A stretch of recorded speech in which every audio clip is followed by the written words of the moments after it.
Big smiles from Ed Miliband, but here may be an even bigger smile.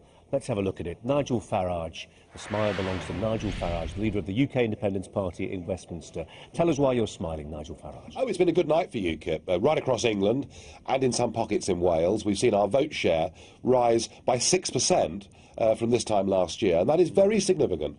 We're not winning seats in big numbers, but we're coming second now in a vast number of places. If we keep this momentum going, then in a year or two, we'll be a serious player in local politics. We know, don't we, and your critics will always point this out. They'll point, for instance, I think, what was that European election back in the late 80s, where the Greens did incredibly well, that these local elections, or European elections, whatever it is, but not the general election, are a perfect opportunity for those with grievances to air their protest vote, and you've just got quite a lot of them.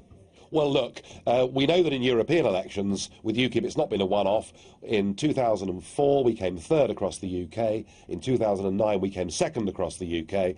But what's happening in local elections and in general elections is that each time we have an election, the UKIP share of the vote goes up, and our party has changed. In the early days, we were about the question of who governs Britain. Now we're about how should Britain be governed. We've developed a full manifesto, and increasingly people who are Tories and Labour too find that we're the only party really prepared to stand up and put the interests of Britain first. If the Tories, come the next election, were prepared to put the referendum question in their manifesto, they, in one fell swoop, would pretty much remove your unique selling proposition, wouldn't they? You would be absolutely decimated by that. Well, there's more to UKIP than just the European question, important though that is, because 75% of our laws, of course, are made in Brussels now.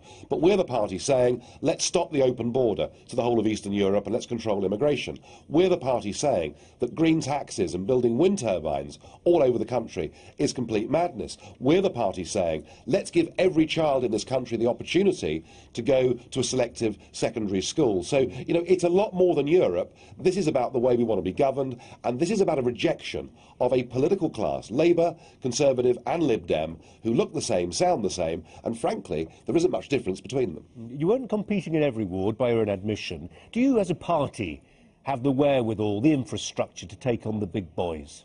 Well, look, we're fighting double the number of seats this year that we fought last year. We're growing. Do we right now have the infrastructure to take on the big boys? No. But we are growing rapidly. And I think when people out there see just how solidly we've performed right across the country, I think that means more people leaving the old parties and coming and joining us.